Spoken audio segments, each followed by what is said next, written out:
Well, good morning everybody and welcome to this latest Arsenal update on VU Sports with me, Andy Clarke. It's a dismal day here in North London, but that's what we get here at this time of year. It is mid-January, so to be expected, I suppose, and it'll be pretty much like this, I think, on Sunday in a couple of days' time when Arsenal take on Chelsea here in the Premier League. It's been a week off for the Premier League teams this week after the flurry of fixtures over Christmas and then the midweek fixtures last week as well.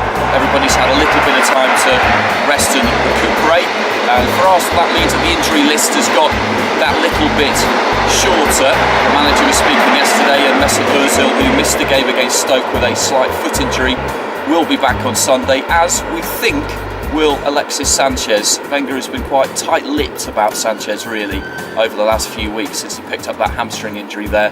Notoriously difficult to schedule returns from, impossible to recreate the intensity of a match in training and all that kind of thing. But from what he said yesterday, reading between the lines, I would expect Sanchez to play some part in the game on Sunday. Maybe not start, but certainly be in the matchday squad. He told us as well that Coquelin is back in full training, that Rosicky will play for the under-21s tonight. Danny Welbeck will be back in full training next week. So that injury list, which was pretty long, has now got a lot shorter, just really waiting for the return of Jack Wilshere, and then after that the squad will be back to pretty much a full complement.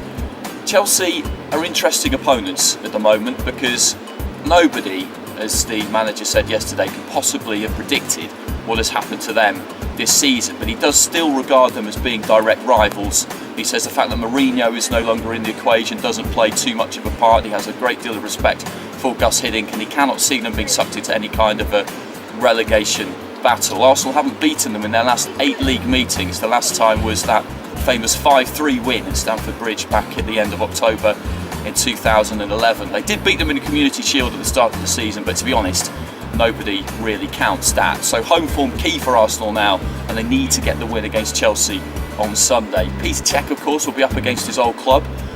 An interesting aside to this one came this week in the fact that Cech's glove suppliers this week actually sent his latest consignment of gloves to the Chelsea training ground in Cobham in Surrey rather than to the Arsenal training ground in London Colney in Hertfordshire. So they're clearly having some problems remembering where their man plays at the moment.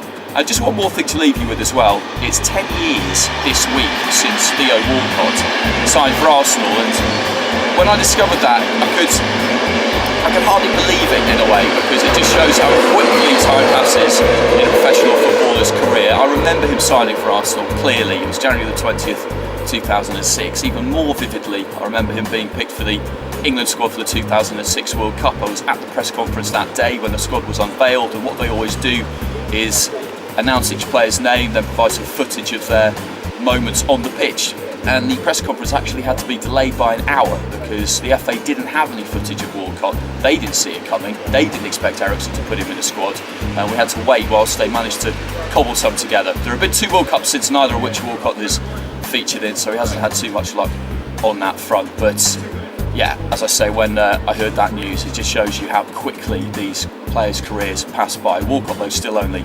26.